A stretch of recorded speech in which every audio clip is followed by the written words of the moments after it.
Il faut dire que le maire, qui s'appelait Paul Bourgeois à l'époque, était malade. Gouvernait le pays l'adjoint. Et c'est l'adjoint qui a, en fin de compte, opéré pour faire partir le curé. Car le curé et lui, ils se fréquentaient très peu, disons. Il y a eu aussi à cette époque-là l'histoire des écoles libres. Or, le curé et l'abbé Chabiran, eh bien, je vous dirais qu'il était bien pour les écoles libres, oui, mais il était aussi, pour l'autre côté, un homme très tolérant. Mais à cette époque-là, l'adjoint du maire était aussi député et il avait énormément de pouvoir. Les religieuses de la sagesse sont parties parce qu'elles n'ont pas voulu quitter l'habit et on les a conduits dans un cortège et là-bas à Saint-Laurent, le curé dit: nous allons prier pour tous ceux qui nous font du mal. Et nous allons réciter à notre Père. C'est sa seule parole contre l'enseignement public qu'il a eu. Vous m'aviez dit l'autre jour qu'il avait, au moment des inventaires, il avait tout préparé. Alors, au moment des inventaires... Il n'avait pas fait obstruction. Oui, au moment des inventaires, il avait tout préparé. Mais cela n'a pas plu en disant, ils regarderont... si vous voulez, comment je dirais, il n'avait pas barré l'église. Il avait seulement mis une poutre à l'intérieur, une petite poutre à l'intérieur, pour que la porte puisse s'ouvrir. Mais ces messieurs n'ont pas trouvé que c'était bon. Ils ont apporté des fagots de fournaise, des fagots de bois, même des fûts, des barriques, et des gens dans le clocher pour surveiller les alentours. Vous avez parlé de sa mère, ça veut dire que sa mère l'avait suivi ici? Alors sa mère l'a suivi. Elle est enterrée ici. Elle est enterrée ici, mais je ne sais pas où son père est enterré. Ah. Je ne sais pas. Mais est-ce que... Et on ne parle jamais de son père. On a une photo. Oui. On a une photo de son père où il est avec son père, seul avec son père. Alors, quand est-il décédé? Était-il décédé à la mort, au départ de son fils? Point d'interrogation. Donc sa mère l'a suivi dans la paroisse de la ville, quoi. Oui, d'accord. Oui. La mère était là, hein. D'accord. Et on retrouve aussi dans les archives, dans les actes de décès à la mairie, on trouve l'acte de décès de la mère. Hein. Oui. Mais le père, non. Moi, je l'ai cherché. L'acte de décès, mais ça veut dire qu'elle est décédée pendant son... Elle est décédée pendant son stage à la Véry. Oui. Hein. Oui.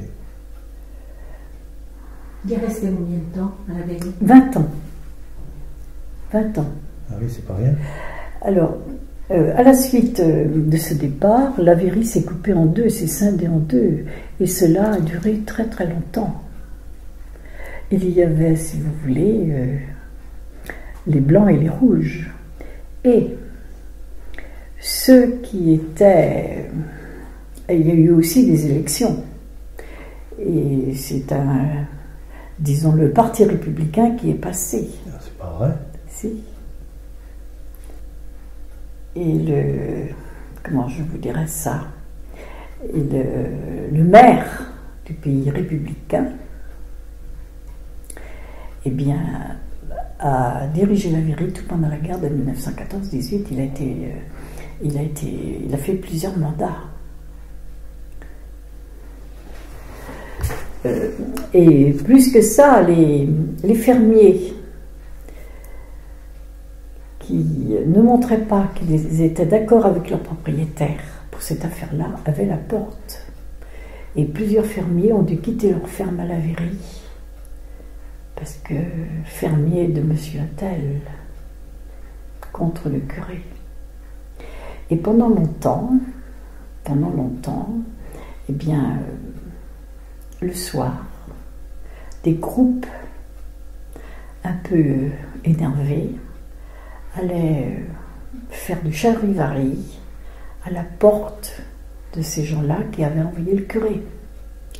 Et même à la porte de M. Bourgeois. Et M. Bourgeois dit, quelques années avant sa mort, « Ah, ces cris que j'entendais, et c'était les personnes à qui, enfant, je vais donner du pain. » Voilà. Et M. Bourgeois, qui est... Alors, M. Bourgeois, c'était le maire de l'époque. Et il a été maire pendant une trentaine d'années ici.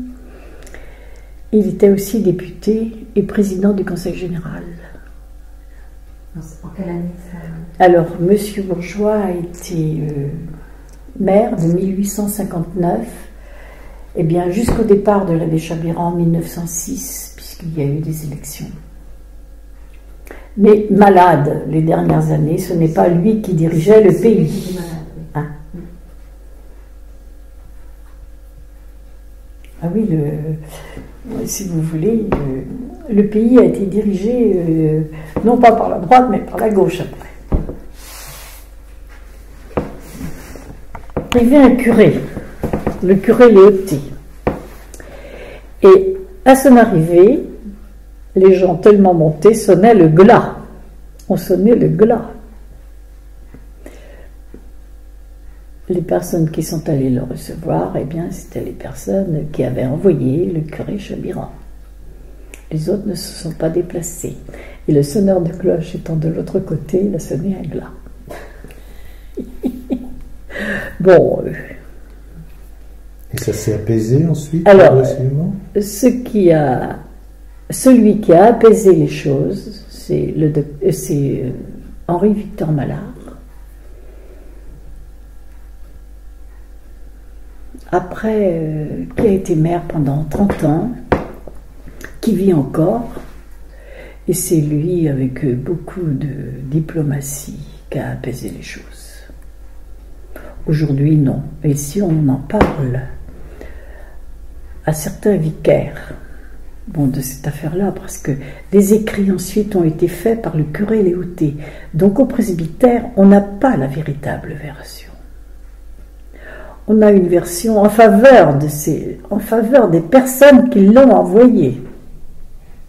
Hein, le curé Léoté a encensé sur ses bulletins paroissiaux monsieur un tel qui donnait beaucoup d'argent à la paroisse.